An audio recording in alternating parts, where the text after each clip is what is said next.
Hello, all, and welcome back to a new episode of Movies and Us, a weekly gathering place filled with conversations about movies, stories, and connection. My name is Jennifer Hahn. And I'm Sarah Callan. And today we are going to be reviewing the film A Complete Unknown. We have been covering a whole host of Oscar-nominated films over the past several weeks. We will continue on our journey over the next few weeks, and so we're excited to dive into this film.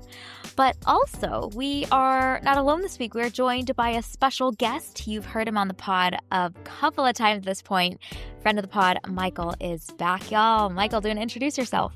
Yeah, my name is Michael Burgett. I am the host of the Screen Nerds podcast, a podcast for film lovers, by film lovers, and I am not a complete unknown to this podcast here, but I am excited to talk about A Complete Unknown with y'all today. Super excited. Well played. Starting off strong. I love it, Michael. Okay, so kick us off with an IMDb summary for A Complete Unknown. In 1961, an unknown 19-year-old Bob Dylan arrives in New York City with his guitar and forges relationships with musical icons on his meteoric rise, culminating in a groundbreaking performance that reverberates around the world. All right. And in Movies and Us tradition, we always start off with our one-sentence summaries for the film. Michael, as our guest, would you like to share yours? My one-sentence summary is, when wanting to catch a spark, sometimes you gotta track some mud on somebody's carpet. Nice. That's awesome.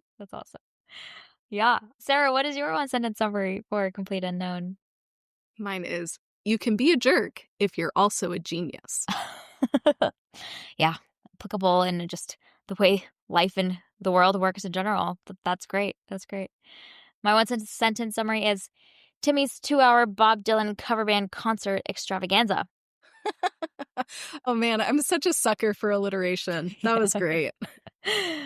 All right. Well, let's dive in. We'll maybe share kind of a short section of how our high-level thoughts about this film, and then we'll give a spoiler alert, which the spoiler alert feels odd in the context of this movie being a biopic, but alas, I think it's useful, especially for how this film continues to focus on the second part of what plot points it focuses on. I think still think it's useful. So anyway, let's start off with our high-level thoughts. How did we receive A Complete Unknown? What are our thoughts about this film? And I guess as part of that, maybe share a little bit about your relationship with Bob Dylan as a musical artist in general. Did you grow up listening to him? Are you a fan of him now? And I think that will help also add context and color for how you feel about this movie too. So, all right, Michael, tell us your thoughts about A Complete Unknown. Yeah, I really love this film. I was very excited to see this film. But interesting enough, I wasn't necessarily a Bob Dylan fan. Like, I know his music. I enjoy some of his music. But I was really excited more because of the people behind this film. Having Timothée Chalamet, Edward Norton, Elle Fanning, Monica Barbaro, Boyd Holbrook, and directed by James Mangold. To have that combination together was really what drew me to this film. And so that was what brought me in more so than the music of Bob Dylan. But having watched the film now twice, I really love Bob Dylan's music a lot more. And so I guess mission accomplished for the film as far as like getting me more interested in Bob Dylan's music.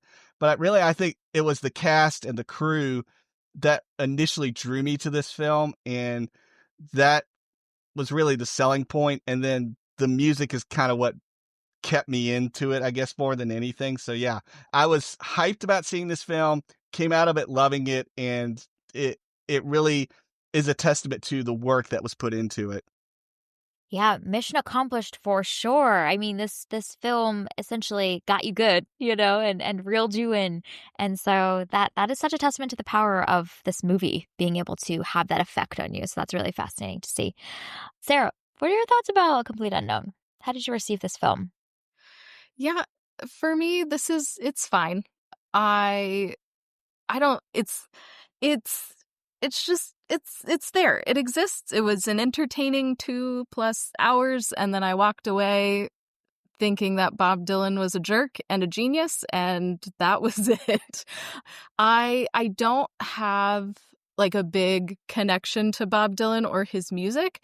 I actually listened to like Joan Baez more than Bob Dylan, even going into this film. So that was like an interesting thing to just reflect on my own musical tastes. But I think for me, especially because, Bob Dylan was such an innovator and disruptor and so creative. Like, I think I expected this film to be more daring than it is, but for me, it just kind of seemed like it was playing it safe. And so I think I wanted a little bit more from it than it was willing to give. But my absolute favorite part of this film is the sound design and the sound editing and how immersive it was, especially those moments when he's like walking around New York City and it's this big crowd and you're hearing all of these different sounds and you can zero in on these different things that are happening, and it's such a cool immersive experience. And I absolutely loved that part of it, which is probably a weird thing to say about a film, but yeah, the sound design and the sound editing was my favorite part of this. Nice. And very fitting for a film that is about music. I think that's quite telling in the amount of intention Mm-hmm. and effort. Yeah. Yeah, I didn't have a strong relationship with Bob Dylan before this movie. It's fascinating to see that we all didn't have like a deep love and connection for him, and to see our differences and thoughts is pretty fun and interesting. I I left a feeling maybe a little bit more just in the middle, maybe a little bit more like Sarah.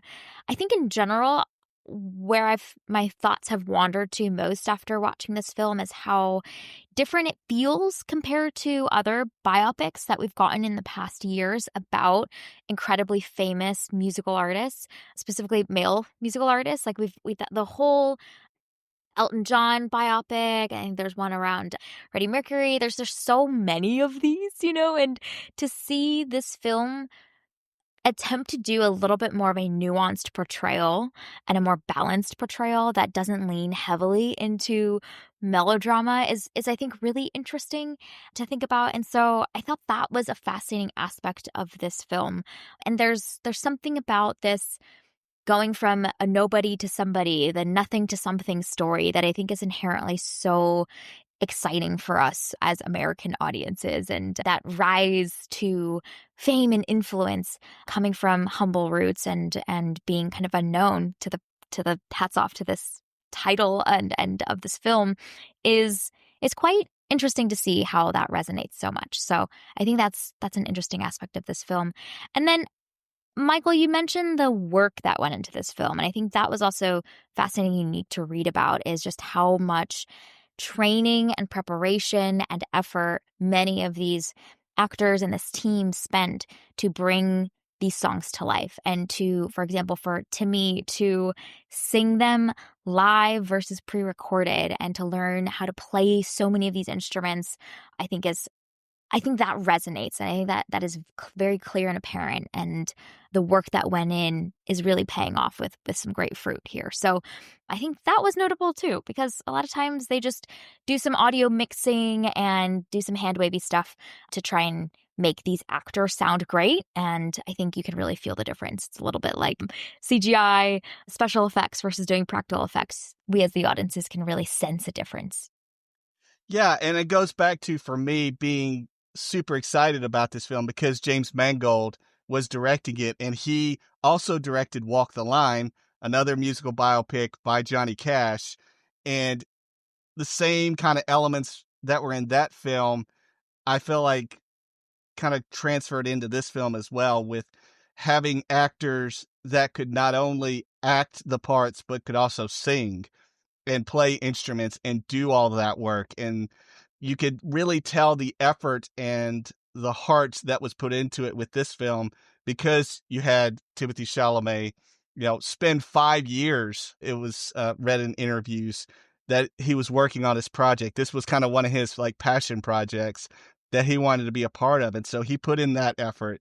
You had Monica Barbaro, who said, in interviews that she had never known how to play the guitar and then only sung in the shower. She, really got into the effort and the work of becoming Joan Baez, and she was phenomenal. And I'm sure we'll get more into her performances and everything, but the way that she, took this role and ran with it. And Boyd Holbrook, who played Johnny Cash here, he did the same thing. He, you know, someone that didn't really know how to play the guitar except for just like a few chords here and there, and didn't really sing, but he, put all of his effort and heart into it. And it's really them. It's not like they were doing a imitation or they were trying to, just go with, just half doing it. Like they really put themselves into it, and you can hear and you can see the work that they did. And you can tell that it's them, like it's their voice and it's their, singing voice and everything. But it really does. If you could just close your eyes and just listen to them, you can hear the essence of Bob Dylan and Joan Baez and Johnny Cash in their performances, because they really became those characters, those artists. And so that was something that I thought, it goes back to, James Mangold knowing what that looks like, what that entails because of his work in Walk the Line. He brought that same mentality here, and it paid off, I feel like.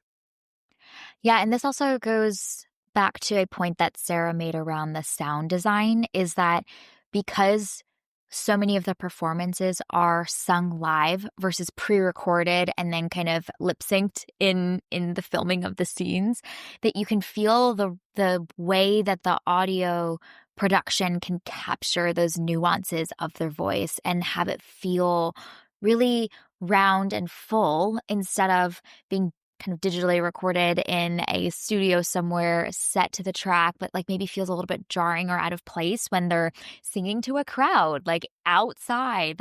The way that live music feels and is experienced in a live setting, I feel like this film was able to capture really well. And that's probably why that magic of this hitting so deeply is working so well, because like you mentioned, Michael, the work was put in to really bring this to life in the fullest way possible, instead of taking maybe like those shorter cuts to get to something that is decent, but maybe more efficiently made. But definitely there's things that are compromised and come at a cost to the efficiency. So the amount of time and effort it took to make this, I think it's neat to see the way that the technology is able to enable that to be actually felt by the audience in the movie theater too.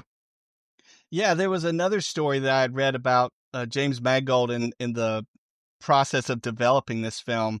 Right after COVID and it hit, and there was going to be like, the scheduling for his next couple of films, he put this one off because he really wanted to have, especially in the cafe scenes, a real crowd there to listen and to be active in those scenes. And so he put off shooting this film so that when the restrictions kind of let up, they could have more people in those scenes. And instead he went and filmed the last Indiana Jones film, Dial of Destiny. So we got that film when we did, and then he waited so that we could have, this film that we have now. And again, I think that's a testament to him as a filmmaker, knowing what was best for the film, and having those scenes in the cafes with those crowds, I think really helps elevate some of those scenes. And there's specifically one scene that's one of my favorites, and we'll get into it in the spoilery part, but I can only imagine if it had only been like a few people in there, it really wouldn't have worked as well as what we got in the final product. So again, the attention to detail, both like you said, Sarah, with the sound design, I think the costuming as well, it really is appropriate for early 60s. The way that everything is set up, the cinematography, the attention to detail, I think really is impeccable with the work that was put into it, and I think it really does show on the screen.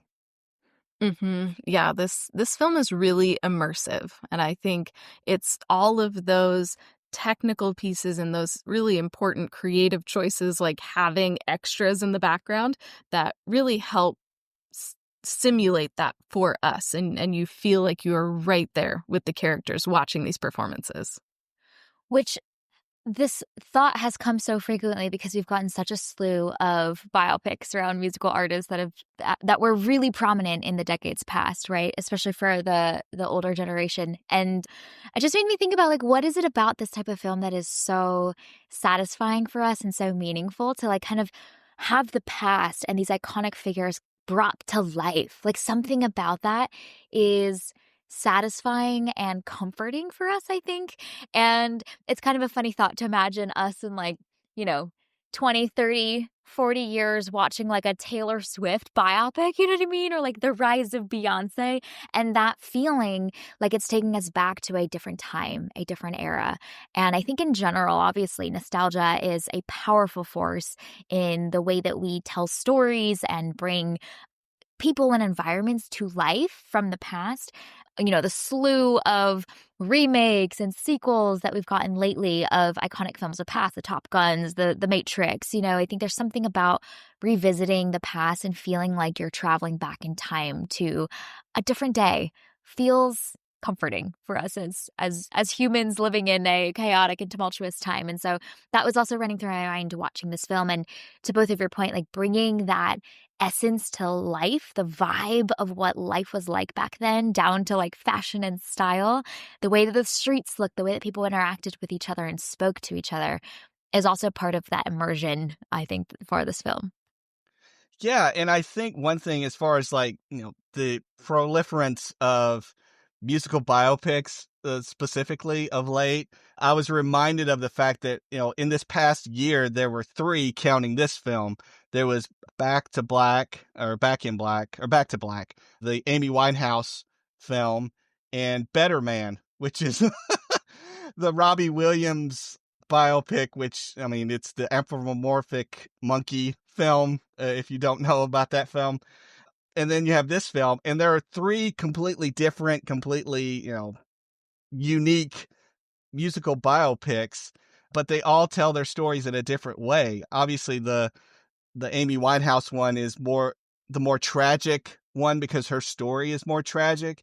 And then the Better Man one is, again, the anthropomorphic monkey that, telling it in a unique perspective that way. And then you have this film, which even, just compared to those two films, compared to the ones at large, I think this one is more unique in the sense of it's focused on a certain point in time for Dylan. It's 61 to 65. So it's about a 4-year span, and it's just contained right there. It's not trying to tell his entire life story. It's not trying to tell, him growing up in Minnesota or anything like that. It's just focused on his coming up as a musician and then becoming the star that he became.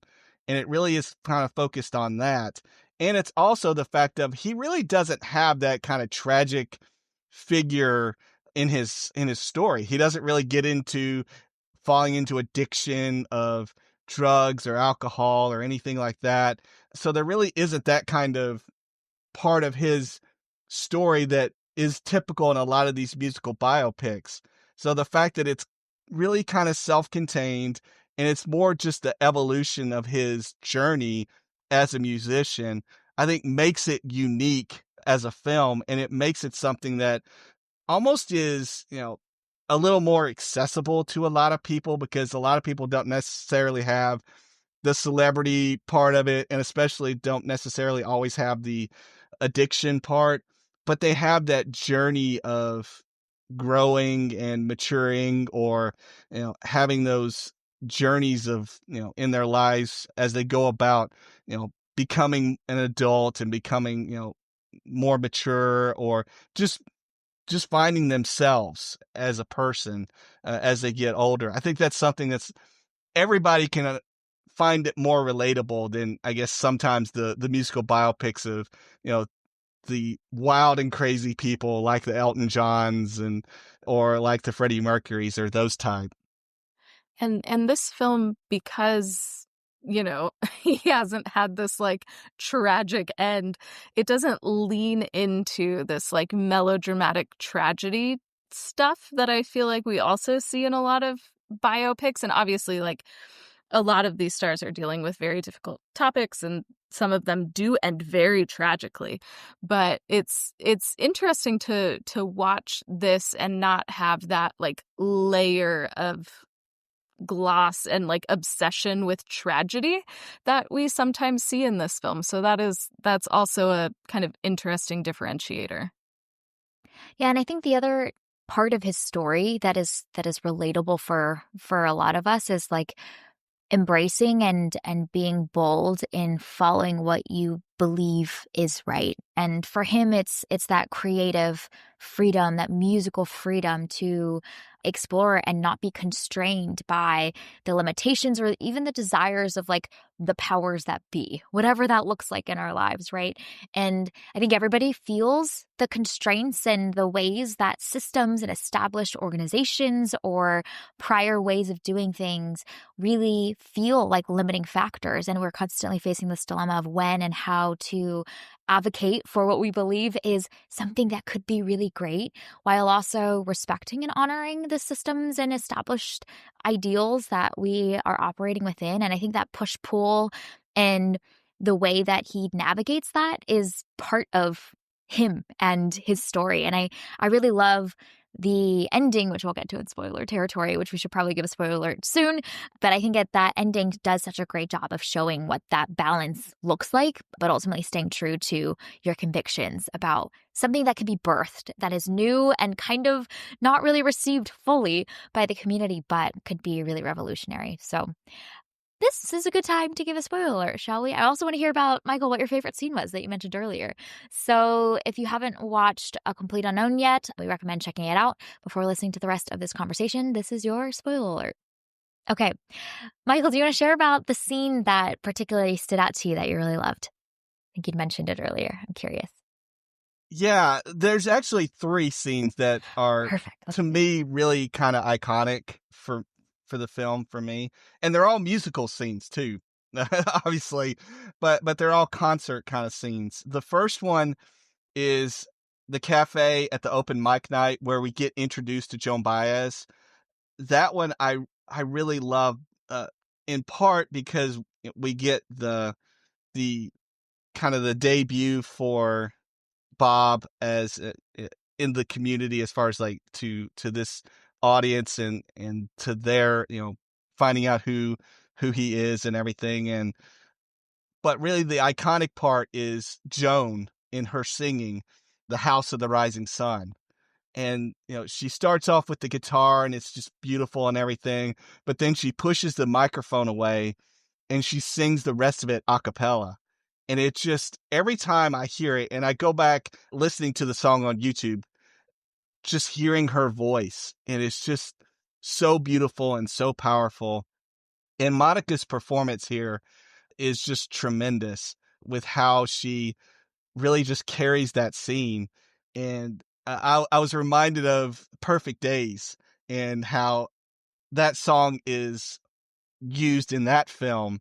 It was another version of it. But I can imagine that Hariyama, on one of his days, would pop in a tune of Joan Baez's version of this and listening to it as he's driving, because this just feels like one of those iconic scenes and iconic songs. And that one was just brilliant. The second one was the Newport Folk Festival, the one where Bob is singing "The Times They Are Changing," and he's singing it, and the crowd starts singing along with him, and it's just loud and boisterous. And you have the cuts to everybody backstage, like Pete and everybody, and they're listening to it, and they're just so happy, and it's like this triumphant moment in the film for the folk community, because they have this huge crowd of people there and they're all singing along, and it's just so beautiful. But at the same time, it's almost poetic because the times they were changing, as far as like Bob Dylan's influence in bringing electric. So it's almost kind of the ending of that moment of how this one era is going to end and this new era is about to begin. And so that one is iconic to me. And then the other one, which is probably my favorite out of all of them, is when Joan and Bob are singing "It Ain't Me, Babe," the 65 uh, festival. And their interaction together is so brilliant because it's set up previously at the concert hall when Joan is wanting to play the hits and Bob is like, no, we're not going to play the hits. We're playing the new music, and walks off stage. And so she, is like, this time around is like, well, what are we going to play? And he kind of just hem and haws about it. And she just goes, forget it. We're going to play what I want to play, and starts playing this song. And the music that they're singing together, and the expressions that Monica has on her face as Joan is just brilliant. The crowd is into it. But for me, what really gets to me in that scene is Sylvie, Elle Fanning's character, is standing off to the back in off screen or off stage, and she's listening to the song, and the expression on her face, you can tell that her heart is breaking in real time. Because at that point in the film, those two had already broken up. Bob had already had his affair essentially in relationship with Joan, but they had kind of gotten back together again for this like one last time. But Sylvie can see on stage this interaction, this musical interplay between Bob and Joan, and she knows that it's over. And like just Elle's expression on her face in real time is just so amazingly heartbreaking. And Nicole Kidman in the AMC ad says heartbreak feels good in a place like this. That I almost feel like that's what that definition is of that scene, because Elle just plays it so beautifully. And like you don't have to hear any kind of audible expression or audible words out of her to know what she's feeling and to know what she's expressing. Just in her visuals, just in her face, you can see the heartbreak. And then when she runs away at the end of that song, I've seen the film twice now, and both times it gets to me every time, seeing seeing her expression, seeing her face, and knowing what she's going through in that scene. And it's just a powerful performance. That moment got me good too. I think it's probably one of the moments that was most impactful and memorable from this film. And like you mentioned, Michael, I think the heartbreaking in real time is such a good way to describe it. And what Elle Fanning does in that performance too, that I think is so interesting, is that while her heart is breaking, you also see on her face that there is such an admiration and appreciation for the time that they did have, and her recognizing the magic and the chemistry that is happening before her eyes, and understanding the larger impact of it. And so while there's deep sadness and pain there's also so much else that's mixed into her facial expression too, and the emotion that is happening that she's being overtaken by, which I think is unique from the way that sometimes we've seen this like love triangle dynamic play out in movies and in stories, where there is just true like deep sadness, and there's something else that's woven into and intermixed with her performance in that moment that I think makes it even more impactful and even more complex than just pure pain. But there's also her recognizing the talent and the stardom and the way that these two have been able to draw out those sides of each other in that musical interplay, but also her recognizing that she will never be that person for him. And the awareness of that and the clarity with which she can see that is so much a part of that moment too. And so there's so many mixed emotions in that. And I think the scene that follows up with that is a perfect representation of the way that these two understood that what they had was really great and were grateful for it, and yet it is not to be anymore. And the complexity of all of that together is so much a part of that whole sequence. I'm so glad you brought up that following scene, because I was going to if you didn't. So that I'm so glad that you did, Perfect. because that follow-up scene where they're at the ferry and she's on the other side of the fence and she's about to board the ferry, and Bob kind of, I almost want to say half-heartedly tries to stop her, because I think he deep down kind of knows that it's the end, but he still tries anyway to kind of bring her back. But the parallel between that scene and then earlier in the film when they were dating and they go to the movie theater, to go see the film Now Voyager with Betty Davis, and how the story of that film parallels kind of Bob and Sylvie's story. And, we get the expression of, Sylvie saying to Bob, don't ask for the moon, we have the stars, which is a quote from Now Voyager. And just that, that interaction too. And also the line about, you know, we love, watching the guy with the spinning plates, on the variety show, and Bob saying, "Yeah, I love that too." And Sylvie's like, "Well, you're the guy with the plate spinning, and I'm the plate spinning." And it's like when Bob hears that, he understands, like, this is the end. But like you said, Jen, they both appreciate and enjoy the time spent together because it was memorable and it did have a positive impact, but they also know that this season for them has ended. And yeah, it's just that whole storyline with them, I think, really is kind of the groundwork for the Bob Dylan that we do get, because it is an evolution in time, and the relationship that he had with Sylvie, because Sylvie's not, a musical artist. Like, she's a painter and she's an activist and everything like that. And so that has an influence on Bob in that perspective.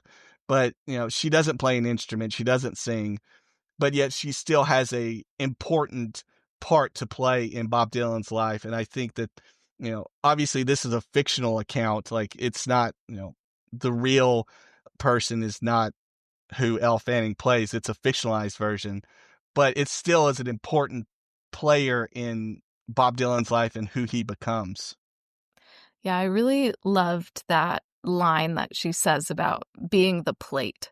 And I loved, number one, that she walks away from him, like, he must have been such, like, an intoxicating person to be around, and for her to walk away and leave that behind, I thought was just really powerful.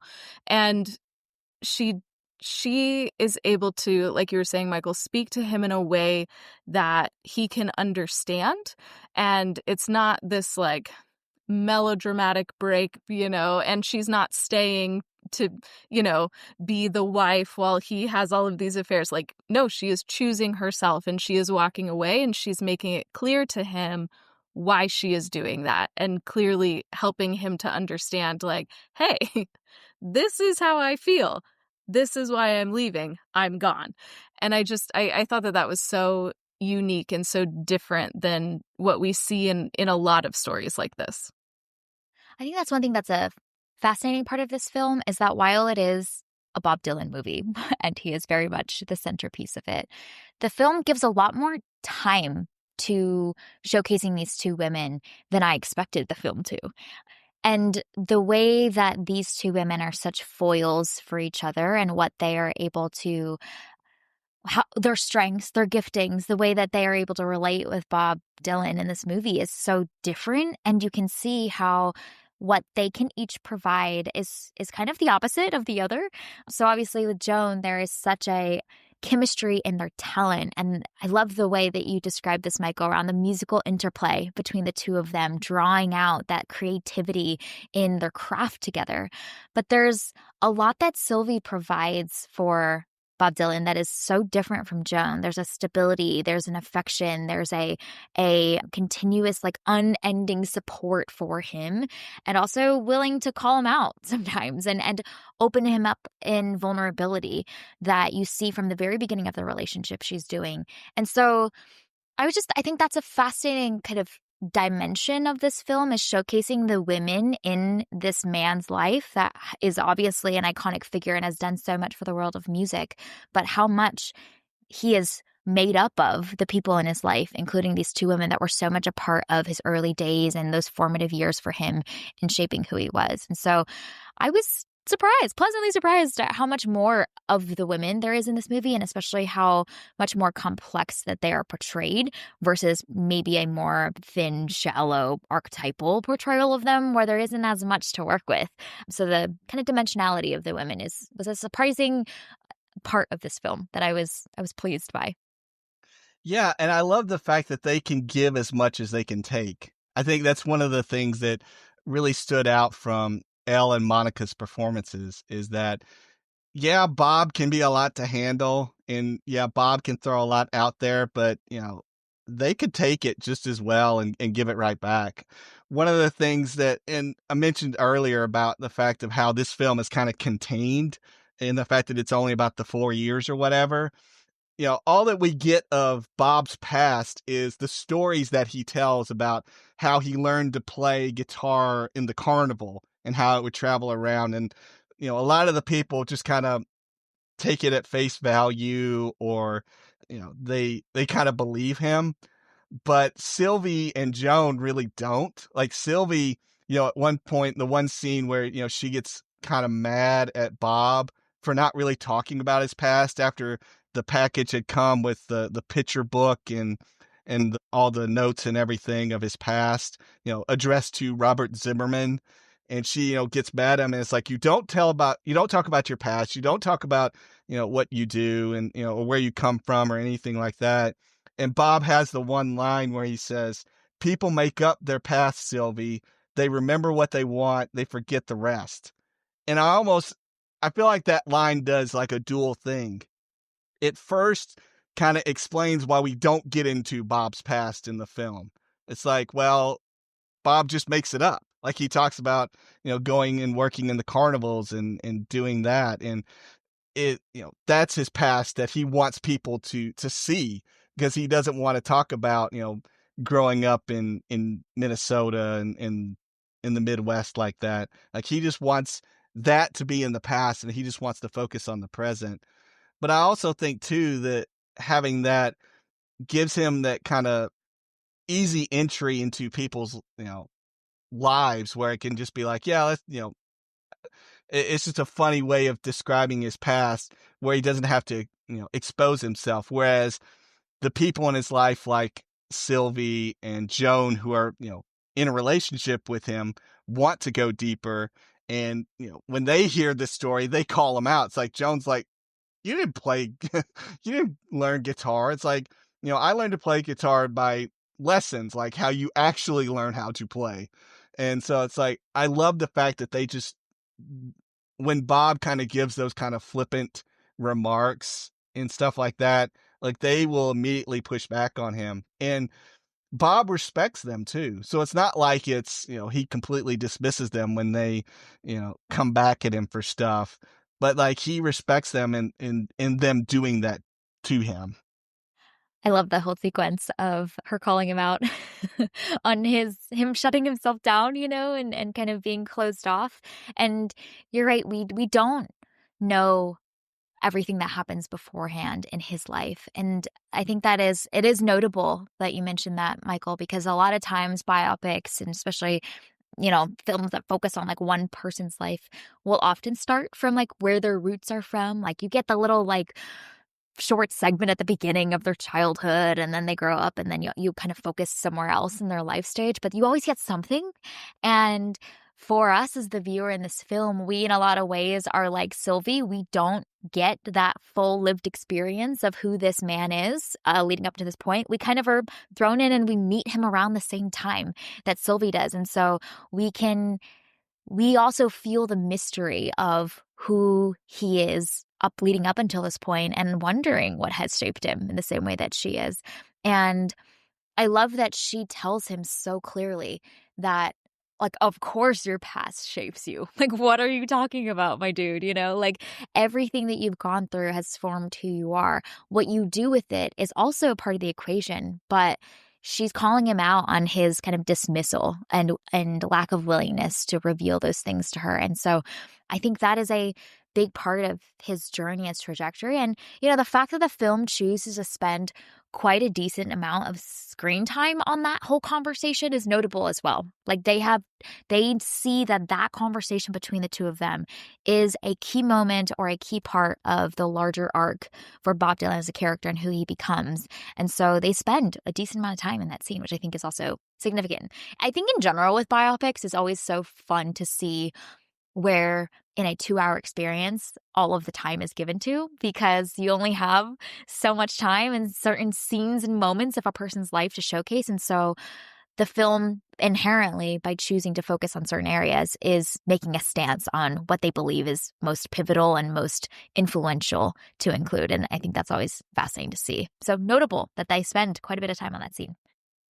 And I love that Sylvie is advocating for like the importance of understanding your history too, which I feel like just goes in the face of so much of what we value in America and in American movies, especially. And it's like the self-made man, and you can pull yourself up by your bootstraps and you can make your life into what you want. And like to a degree, yes, you can, but there's such a larger context to it. And I love that Sylvie is like, hey, that's cool if you want to be like guarded or whatever, but also these things help shape you, and your history is important, and the family that you came from is important. And I love that she pushes him in that relationship of like, I want to know you, actually. I don't just want to be like hanging out, having fun. I want something deeper. And it's just interesting that he seems to struggle to process that information, and that conversation kind of leads them to a kind of a fork in the road almost, and then we see how they go from there. But I thought that was just such an interesting conversation, like you were saying, Jen, to include, given that this is a biopic about Bob Dylan, who ended up being this like larger than life figure, and they spend the time focusing on that piece of it, and the importance and value of history and where you come from. Yeah, and I think too the different dynamics of the relationships that Bob has and how they play out, I think is really interesting to watch, given how you only have a finite amount of time to cover this time period, but yet we have this I would say there's really like three key relationships that are prevalent throughout the film. We got the Sylvie one, we got the Joan one, and then we got the friendship with Bob and Pete Seeger. Obviously, that is kind of the one that is the continuous one throughout the film. But I think all three of them play an important part, because you have Sylvie really is kind of that linchpin into his development and growth early on in integrating into New York, and the the civil rights movements and everything that's going on. That's kind of like Sylvie's area. And then you have like Joan, who is like, we get introduced at the beginning of with her. She's the star. Like, she's the one that's the the well known, that you know is trying to be courted by all the major record labels, because she's the artist that's really on fire. And Bob and Joan's relationship is that more musical aspect and also romantic. But then you also have Pete and Bob, and Pete and Woody Guthrie are his icons. They were his heroes. And so it's like you have that relationship of like mentor and mentee throughout the the course of the film, until Bob gets to the point where he goes electric and kind of leaves Pete and those era behind. And so like you have all three of these elements that shape and mold the Bob that we get, and that most people know today. Like, and we see that evolution, but it really is through those three relationships that really help define who Bob Dylan is. And I think that's really kind of why, more than anything, that's why this film is centered around those 4 years or so, because that's when really that era of his growth and development as an artist and as a person really takes shape and takes form. And I love how narrow this film is, which I think goes back to something we were talking about earlier around not starting all the way from the beginning of childhood and go all the way to the ending years of their career, where there's a lot of that downfall, that rise, and also the fall. And the narrowness, like you mentioned, Michael, focusing on just these few years feels punchier, and it allows the film to have more time and space to dig into these more interior aspects and dimensions of Bob Dylan as a human. So, like we were talking about the scene with Sylvie, that being so pivotal and shaping maybe his personal growth and him understanding himself more deeply, that maybe empowered him to make some of those big decisions that came later in the film. Sometimes biopics really focus so heavily on events, like this big concert that happened, and then this big speech that was given, and then it's jumping so fast from one big splashy moment to the next because they are iconic parts of these people's lives. But what often gets missed is that real substance of who is this complex, nuanced human being behind it all? And I love that this film seems to be so interested in that. And you're so right, Michael, that the narrowness of focus actually empowers them to explore much more deeply the layers and complexity of this person than if they had taken a much wider scope and then been kind of forced to kind of play a little bit at the surface level without going more deeply into shaping the psyche and ideals of this person that became influential later on. So the amount of restraint it takes to do that and not have this big, wide, expansive story is quite impressive, and I think is special and unique about this film compared to a lot of biopics.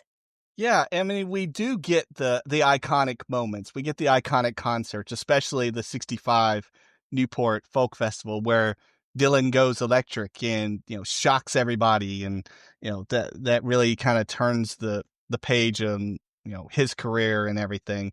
So we still get those, but at the same time, we do get those intimate moments that you know aren't necessarily the splashy events that happen, and they're able to kind of weave those in together to really tell a good story. And I give all the credit to James Mangold because he knows how to kind of tell these kind of stories because he's done it before. And so he has that experience to where he can, think back to, films that he's done like Ford v Ferrari and Walk the Line to see, kind of what worked, what didn't work, how can I make this better?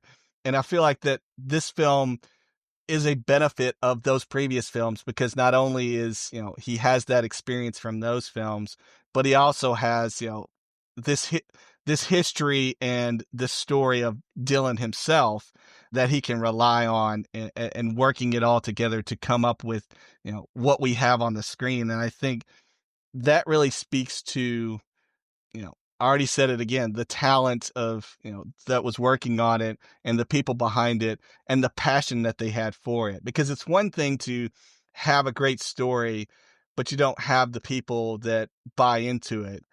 That's one thing. But when you have those two things together, the great story and the great people working on it, buying into it, that's when you get a really great seminal type of film. And you can just see the amount of like passion and dedication and intentionality that went into it. Like we already said, it feels like you are there with them at this moment in time, experiencing this. You are in that cafe when Joan steps away from the microphone and sings a cappella. Like you are there at the film festival with them, and you can feel it in the theater. Like, wow, there was so much effort and passion and talent that went into this film, and it really does come off on the screen. And I really was impressed by all the performances. Obviously we've mentioned Timothée Chalamet. I mean, he's a phenomenal actor. I mean, the fact that his last three films, including this one, was Wonka and Dune Part 2.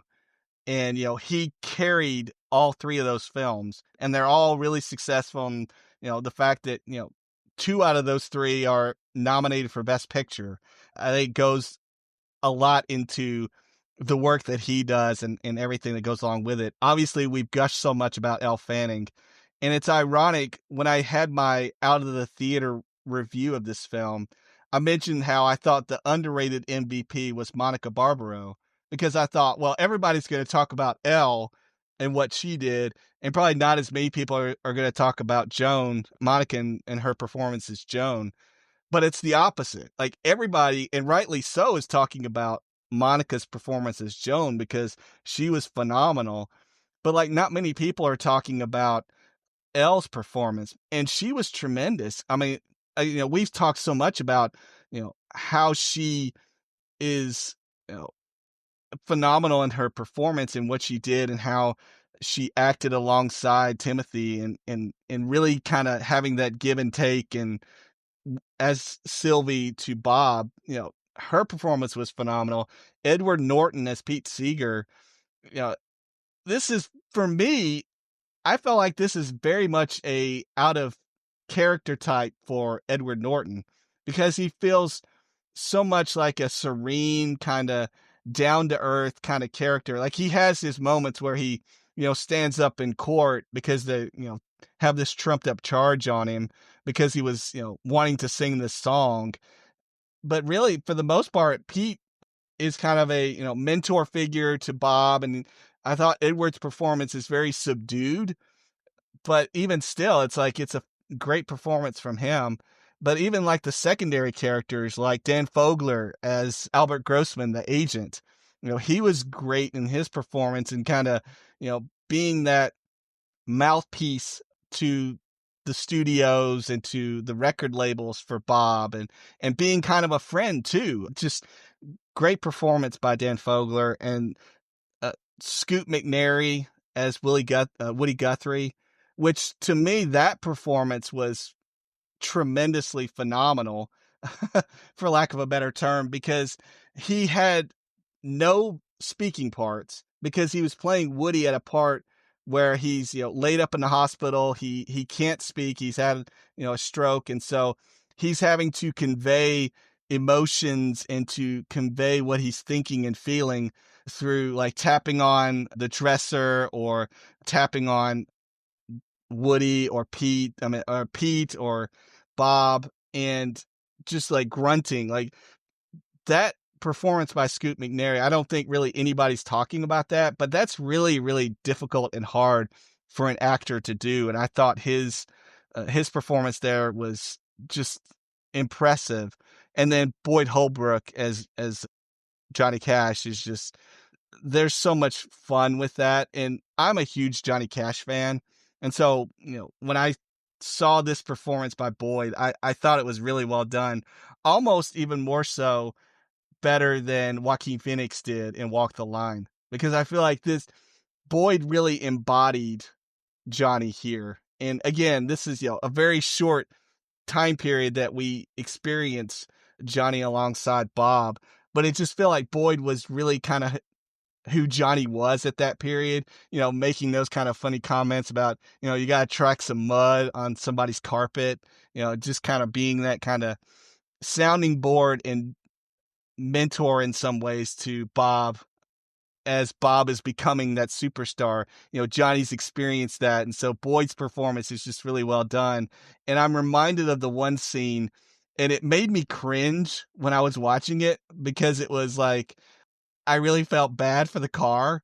And it's the scene out in front of the motel when it's the day of the performance and Bob is just like kind of disgusted by what had happened earlier with his discussion with Pete and everybody. And so he's walking out and he was gonna go take a ride, and he's trapped in there and finds out that Johnny was the one that had trapped him in the parking places.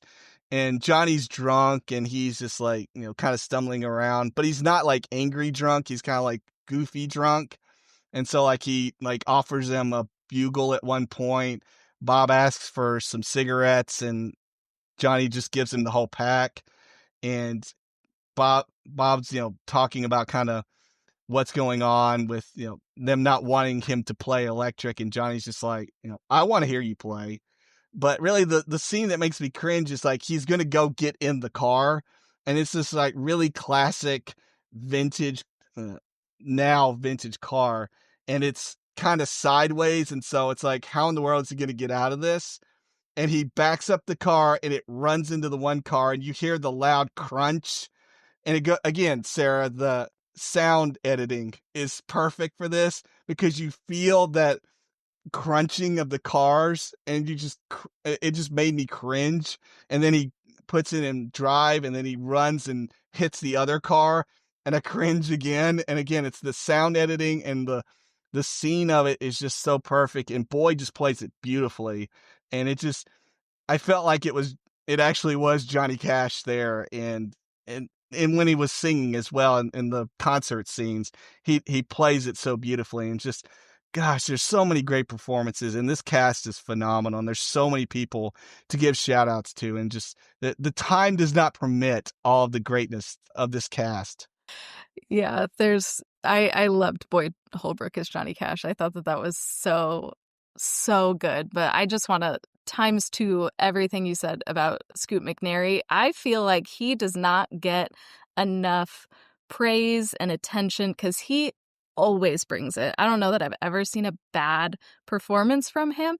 And in this, he is absolutely great. It's such a powerful performance because, like you said, he can't speak and he's so limited in how he can communicate, and you can just see so much coming from his eyes. If he's in a moment where he is excited and admiring, Bob, you can see it in his eyes. Or if he's frustrated, you can see it. You don't need him to say any words. And so just such a great performance from him. It's gut-wrenching, but also is so just powerful watching him in this. And so I just times two to everything you said.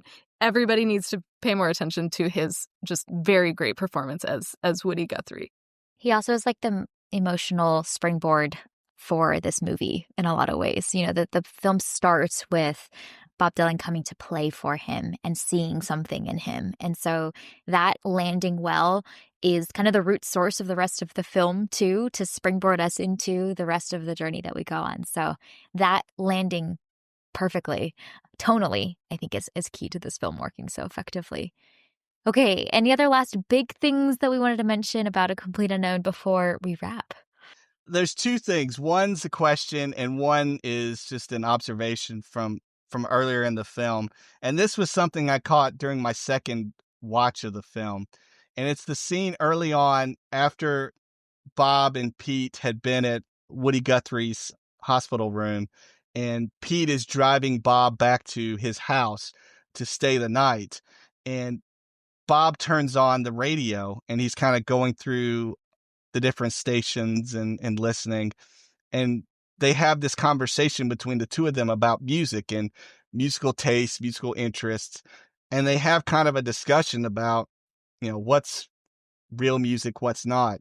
And the discussion that they have parallels at the end of the film, where it's talking about, kind of, Bob's influences, in who he is as an artist. Yeah, he's influenced by Woody Guthrie and Pete Seeger, but he's also influenced by like Little Richard and all these other kind of rock and roll artists. And I thought it was just very interesting that at the beginning of the film, we have this scene, and it just seems innocuous because it's just, yeah, they're just kind of having a conversation. But it really does parallel at the end of the film when those two are having that discussion before Bob goes out there and plays electric and kind of, has that shift away from the prevailing folk group. And we see that in that one conversation at the beginning of the film. And I thought that was really interesting and cool. And then the question I wanted to bring up to y'all is, I mentioned like what my favorite musical scenes were in this film. I wonder if y'all had a favorite musical scene and what that was. Ooh, that's a good question. I think one of the scenes, I can't remember which one it is, but I think in general, the scenes where they're at the Newport Folk Festival were some of my favorites because, like we were talking about earlier, I think feeling the energy of the crowd responding to the music was so palpable, and I was just so impressed at how hard that is to capture on the big screen in this type of medium. But it's something that anybody that loves live music knows, that feeling of electricity in the air as in a collective sea of people. Like, you are all responding and feeling deeply whatever is happening. And it's like this shared moment. And so every time we were at that Newport Folk Festival, I always felt that energy from the musical performance and from the crowd. And so that's probably one of those ones, is probably one of my favorites, because the way that the film is able to capture that is magical. And anybody that loves live music knows that that feeling is absolutely magical. So I think that would have to be one of those are my favorites. What about you, Sarah? Yeah, I think the ones that really stand out to me are, you already mentioned it, Michael, the cafe scene with Joan, and her, oh my gosh, her vocal ability is just so tremendous. And we've already talked about Monica Barbaro's performance, which is excellent. And so I loved that. And I think especially in the context of folk music and the clarity of her vocals, and just, oh my God, I loved it. And then when she steps away from the mic, just chills. It was so good.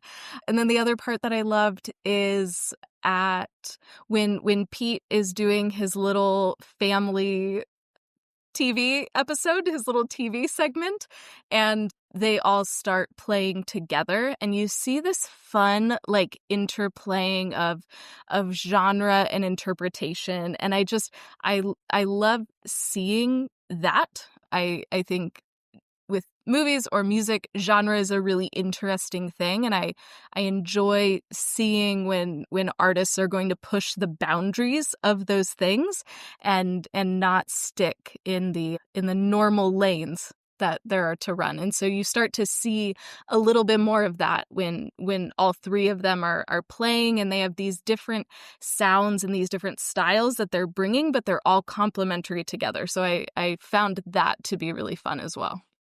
There was one more thing too. Jen, you had mentioned about talking about the ending of the film. I kind of wanted to get your thoughts on that. Like, how did you interpret, Bob riding off after Joan had said, you won, like you essentially won your battle with the folk group, and getting to play electric and everything. And, kind of what were you thinking about that ending?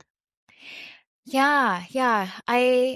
The thing about the ending that was notable to me, I think two things. One is the detail around him playing with the electric instruments, but then also him playing acoustic for his final song, and kind of that nuanced balance of that. I feel like so many times we watch films and hear stories about people that like totally uproot and overthrow the system, right? And are revolutionaries in that way. And there's moments and times when we need to do that, and we must do that. But a lot of times I feel like the depictions of what it looks like to respect the system while also transforming and reforming and breaking boundaries in a way that is accessible is often not depicted as much, I think, in our storytelling, because it's not the big heroic, we drastically shifted the landscape of this industry. Like sometimes it is these awareness to know when to yield and when to advocate. And I think that is it just made me think for a lot after the film, in that choice to showcase how he did both and embraced the roots of where folk music has come from, and to respect and honor that, but also to say, hey, we're also ushering in a new era, and come along for this journey to open our minds to what's possible.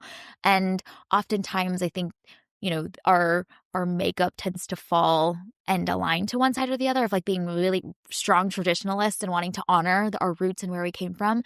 And then there's those that are really forward thinking and wanting to shake things up. And this nuanced balance of both, I thought, was really interesting in the way that performance unfolded. Both him embracing the electric instruments, but also choosing to use the final song with just acoustic. So that's the thing that in the ending, I think got me thinking for quite a while after the film ended. Yeah, and I think it really speaks to who Bob is as an artist. Like, he's not one thing or another thing. He's not all folk, and he's all not rock. Like, Mm-hmm. he is that mixture. And it's because of, what I mentioned earlier, like his heroes, Woody Guthrie, Pete Seeger, but it also is Little Richard and Chuck Berry and Elvis Presley, Johnny Cash, like all these people that, doesn't necessarily stick to one label as far as like their musical tastes or influences.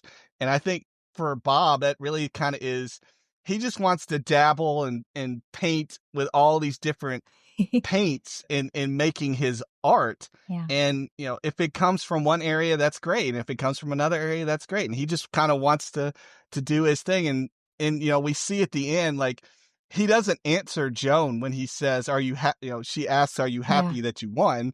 Because to him, I don't think that's really a question that he wants to answer or cares to answer, because to him, it's just about, having the ability to express himself through his music, through his art. And, sometimes it is lonely as he, kind of drives off in the distance by himself. And then sometimes he has those other advocates like Johnny, saying to him, I want to hear what you play. There are those people just as much as there are the people that are like, no, you can't play this, and, no, and all that. But it's the beauty of the expression that he has, that he goes through his evolution. And yeah, he is kind of a jerk, and Joan calls him out for it several times on stage, in private, everything like that.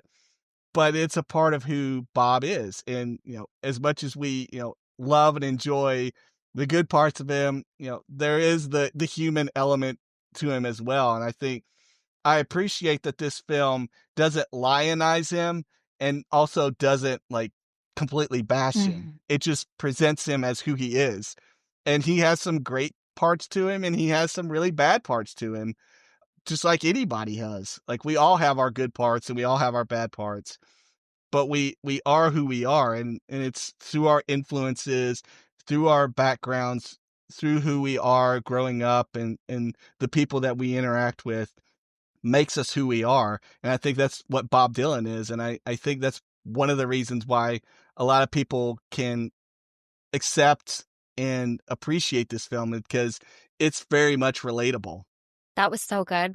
That was like mic drop moment, like run it back again. That was fabulous. I think that is so true, and really feels like the thesis of this film too, of embracing all of those sides of you and also allowing the space to be free and to run after your creative impulses and desires. Even the ending, very, very ending of this film with the text on screen. I always find it so fascinating, the like text that they have on screen after these films, because they often are so interesting to feel like what facts are included, but them lingering for just a second longer on keeping that line that says he did not attend the ceremony for him winning like the Nobel Prize in Literature or something like that. It just lingers for a little bit longer before it fades. And I think that is such the like exclamation point of this film, is that he went after his convictions and sought for that freedom to be groundbreaking for the industry and for his artistic expression. And that is what he represented. And that is what we get to see in this film too. So that thesis, I feel like, had a nice little exclamation point at the end with the ending text. All right. Well, that wraps up our conversation and discussion about A Complete Unknown. You can find it available out in theaters as we head into Oscar season. I believe it's still playing in a bunch of places. So thank you for listening to this week's episode of Movies and Us. And a big thank you to you, Michael, for joining and sharing in this conversation together. So many fabulous points, and you are a convert as a result of this film. So that is a success story right there. Where can people find more of you and follow you and connect with you more on the internet, Michael? Yeah, I really enjoyed this conversation. Like I always say every time I come on with y'all, it's always a delight, and really just enjoy the conversation, enjoy the camaraderie that we have here. It's just tremendous. It's like we're having a jam session here every time we get together. It's so fun and so enjoyable. Yeah, you can listen to the Screen Nerds podcast wherever it is that you get your podcasts. You can listen to quick screen reviews, like right out of the theater, literally like right out of the theater, recording these reviews of new films, or rescreen episodes, rewatching favorite films, and catching up on, what were thoughts and memories of seeing film for the first time, or what my thoughts are on the latest rewatch, you can hear all those episodes. Again, wherever you get your podcasts, just search out Screen Nerds Podcast. And then for the socials, you can follow me on Twitter at Screen Nerds Pod, and then Facebook, Instagram, Threads, and Blue Sky by Screen Nerds Podcast. And you can join in the conversation there. And again, thanks for having me on. Always really appreciate it. Y'all are tremendous. Oh, we always love having you on. It's the best. It's the best. So yeah, we'll include all of those details and where to find Michael, handles for the socials, all that goodness in our show notes. So make sure to connect with him more and check him out if you want more of his amazing takes and perspectives about some of the movies that he's watching. All right, well, our name, Movies and Us, sums it up. We're all about movies and the powerful ways we can connect with each other and the world around us. This podcast is about all of us and our shared stories. So everyone is welcome here, and we're so glad you spent time with us today. You can subscribe to this podcast on Spotify, Apple Podcasts, or wherever you tune to your favorite shows. Drop us a rating and review, letting us know your thoughts about A Complete Unknown. You can connect with us on Instagram, Threads, and Blue Sky at moviesnestpod, or email us at moviesnestpod@gmail.com. We will be back next week to discuss the film The Brutalist. We hope you have an amazing week, and we'll see you all again very soon.